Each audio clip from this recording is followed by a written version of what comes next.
Gaza में तबाही के बीच इजराइल के खिलाफ मुस्लिम देश हुए एकजुट, लिया ये एक्शन। हमास और फिलिस्तीन के बीच जारी जंग को लेकर अरब लीग ने बुधवार को एक आपातकालीन बैठक बुलाई थी। इस बैठक में अरब लीग ने इजराइल द्वारा गाजा पट्टी में आवश्यक मूलभूत सुविधाओं में कटौती करने के फैसले को अन्यायपूर्ण बताया है।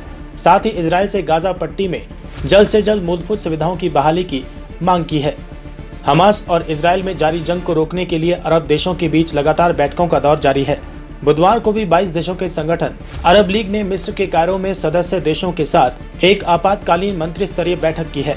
विदेश मंत्रियों के बीच हुई इस बैठक में अरब लीग ने इजराइल द्वारा गाजा पट्टी में आवश्यक मूलभूत सुविधाओं में कटौती करने के फैसले को अन्यायपूर्ण बताते हुए इजराइल से गाजा पट्टी में जल्द से जल्द मूलभूत सुविधाओं की बहाली करने की मांग की है। इसके अलावा अरब लीग ने इजराइल से अपने अंतर्राष्ट्रीय दायित्वों को पूरा करने और 2 देश यानी 2 स्टेट समाधान पर बातचीत पर वापस लौटने का आग्रह किया है। इससे पहले सऊदी अरब ने मंगलवार को कैबिनेट स्तर की बैठक की थी। इस बैठक में सऊदी किंग सलमान और क्राउन प्रिंस मोहम्मद बिन सलमान ने फिलिस्तीन, जॉर्डन और मिस्र के राष्ट्रपति समेत अन्य प्रमुख अंतर्राष्ट्रीय नेताओं से बात की थी।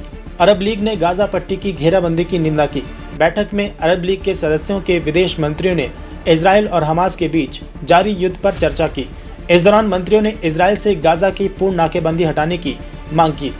अरब लीग ने इजराइल से गाजा को बिजली आपूर्ति और पानी में कटौती करने के फैसले पर भी पुनर्विचार करने का आग्रह किया। इजरायली सेना द्वारा गाजा पट्टी की घेराबंदी की निंदा करते हुए अरब लीग ने कहा कि मानवीय सहायता को गाजा पट्टी में पहुंचाने की तत्काल अनुमति दी जाए।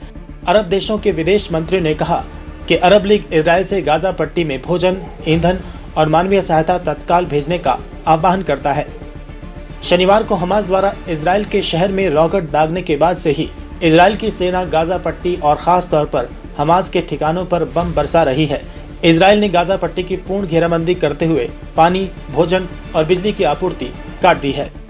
अस्पतालों में ऑक्सीजन की कमी। गाजा पट्टी के मीडिया कार्यालय में कर्मचारी सलमा मौराफ ने कहा कि गाजा पट्टी की पूर्ण घेराबंदी और लगातार हवाई हमले ने यहां के आवासीय इमारतों, मस्जिदों, कारखानों और दुकानों को प्रभावित किया है। गाजा के अल शिफा अस्पताल में आपातकालीन स्थिति के इंचार्ज मोहम्मद गौनिम ने कहा कि अस्पताल में ऑक्सीजन सहित दवाओं की आपूर्ति कम हो रही है, जिससे काफी दिक्कतों का सामना करना पड़ रहा है। क्या है अरब लीग? 22 मार्च 1945 को 6 देशों ने मिलकर अरब लीग की स्थापना की थी। तत्कालीन अरब लीग के सदस्य देश थे मिस्र, इराक, ट्रांसजॉर्डन, लेबनान, सऊदी अरब और सीरिया। वर्तमान में अरब लीग में 22 सदस्य हैं, जिनमें अल्जीरिया, बहरीन, मिस्र, Iraq, Jordan, Kuwait, Lebanon, Libya, Mauritania, Morocco, Oman, फिलिस्तीन, Qatar, Saudi Arab, Somalia, Sudan, Tunisia, संयुक्त अरब अमीरात, यमन, जिबूती, कोमोरोस और सीरिया हैं। हालांकि सीरिया को फिलहाल अरब लीग से सस्पेंड कर दिया गया है। सऊदी अरब ने की OIC की बैठक बुलाने की मांग। इजराइल फिलिस्तीनी जंग को लेकर सऊदी अरब ने मंगलवार को 57 मुस्लिम देशों के संगठन ऑर्गेनाइजेशन ऑफ कॉर्पोरेशन यानी OIC की आपात बैठक बुलाने की मांग की है। OIC में सऊदी अरब और उसके सहयोगी देशों का दबदबा माना जाता है। इसका उद्देश्य अंतर्राष्ट्रीय स्तर पर शांति और सद्भाव बनाते हुए मुसलमानों की सुरक्षा करना है। सऊदी अरब ने ब्रिटेन और कनाडा से की बात। सऊदी अरब प्रेस एजेंसी के मुताबिक मंगलवार को ब्रिटेन और कनाडा के विदेश मंत्री ने सऊदी अरब के विदेश मंत्री प्रिंस फैसल बिन फहरान से हमास और इजराइल के बीच जारी संघर्ष को लेकर बात की है। ब्रिटेन के विदेश मंत्री जेम्स क्वेरेली और कनाडा के विदेश मंत्री मेलोनी जॉली ने गाजा और उसके आसपास के क्षेत्रों में तनाव को कम करने की जरूरतों पर भी चर्चा की है।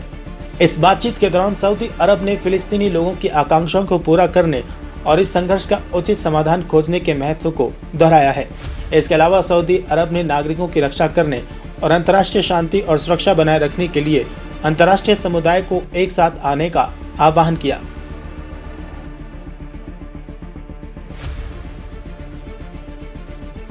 नंबर बैंकेट बुकिंग करने के लिए इस नंबर पर बुक करें 8100957669 पर आप बुकिंग कर सकते हैं।